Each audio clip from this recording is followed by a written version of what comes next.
Was FNAF ever scary? Yeah, I mean, it's a horror game, but you want to know what else is a horror game? Filling out a job application. Boo! It's never really that bad on the first night.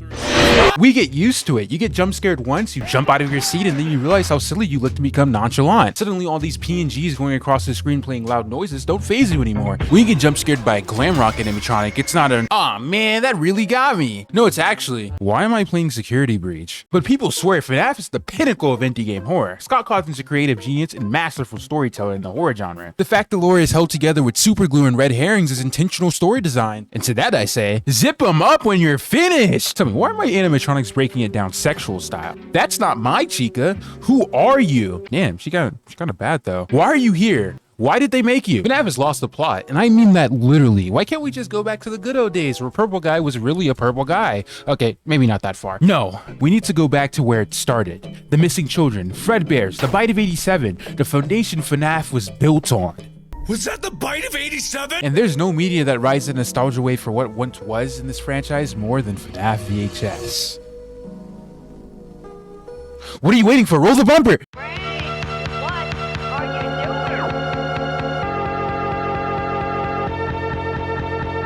Hey, are we rolling? Tell him to subscribe. Are we rolling? Ah, Baddington. They've robbed you! Why did Scott go to Bloomhouse instead of you? You would have made the FNAF movie actually scary. I can't watch this Disney Channel act. FNAF VHS are like the golden standard when it comes to reminding people that, oh right, FNAF has a horror game tag on Steam. But despite that, people will make you believe FNAF isn't a horror game. And yeah, White Woman jump scare wasn't the proudest moment in the franchise, but then like, what is FNAF then? Well, FNAF isn't horror because we've never seen a visual of anything horrific in it.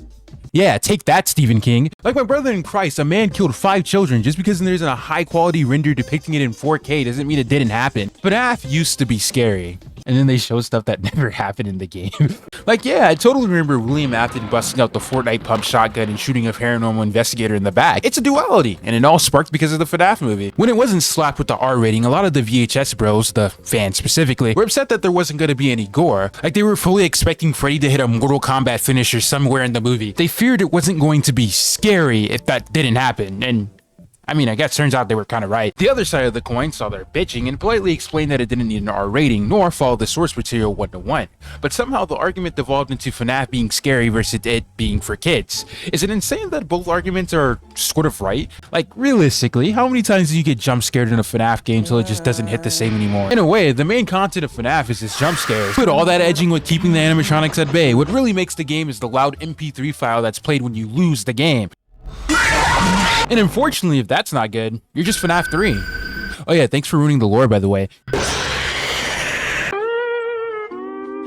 But that's not what people are saying when they claim FNAF is not scary, graphic, or even remotely unnerving. A lot of people believe that FNAF was just something light. You know, several dead children, mechanical abominations, and tragedies are cool and all, but if we didn't see it in 4K NVIDIA ray tracing RTX on, it ain't happened. FNAF is for kids, guys. Look at the glam rock Freddy, isn't he super cool? I sincerely don't think Scott created FNAF 1 with the intention of being mascot horror or horror for kids, because those terms didn't exist yet. He may have geared it towards children when it was partnered with Still Wool, but that was because that's where the money was. He's probably laughing all the way to the bank, but I don't think the classic FNAF era was built with child exploitation in mind. On the other side of the argument, you get the VHS bros who have their ideal vision on how FNAF should carry itself beyond the game. And while I love the VHS deep-fried blender animations with the generic analog horror scary faces, I must admit, from an outsider perspective, it could get edgy and very repetitive. I get it, FNAF VHS is made with the intention of amplifying FNAF's original horror elements. It's not like they're pulling this out of their ass. The source material they get these crazy ideas from actually derives from the games, unless you're 12 man. He deep fried a baby? For every non-existent video, there's about a dozen paranormal report tapes, which isn't a bad thing. Just thought I would point that out. And for the record, in some aspects, I genuinely think FNAF VHS is scarier than the actual games. It made Corey Kenshin and 8-Bit Ryan cry in fear.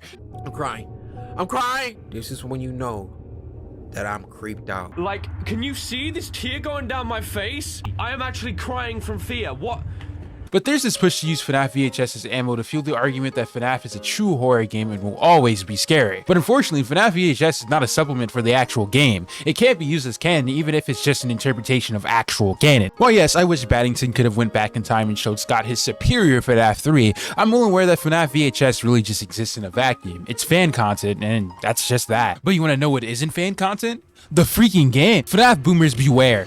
Freddy just doesn't have that aura anymore. The funniest tweet to me is the viral tweet of a person trying to plead their case for FNAF being scary, using some of the in-game renders as evidence for the argument, just for someone to respond with a picture of Rockstar Freddy. Look at the little guy. I think this is funny because I get what they're trying to say. No one's gonna be scared of this. But at the same time, Rockstar Freddy's from the same game that has renders like this. Ooh, the most trash design in the series. It's clear that in the fandom, and any fandom for that matter, that the scarier the media is, the bigger the portion of the fandom that will refuse to take it seriously. Jeff the freaking Killer is a mentally insane teenager who killed his childhood bully and carved a smile on his face. Yet everyone and their mama thought he was husband material. Pyramid Head has given people daddy kinks, and we should be thankful Sadako doesn't exist.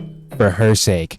Think about the FNAF community. This is the same fandom that can somehow sexualize this. Horror is usually the last thing on people's minds when it comes to this franchise. Back in the infancy of the fandom, SFM were the only 3-letter word series that were popular with FNAF. Before people locked in and actually took FNAF seriously, we were getting brain rot animations of the game before actual brain rot. Think about it, FNAF is a ghost story about dead children and a vindictive serial killer, and one of its first FNAF fan games was an RPG called Five Nights at Fuckboys. This fandom has never taken this game seriously. But does it need to take the game seriously?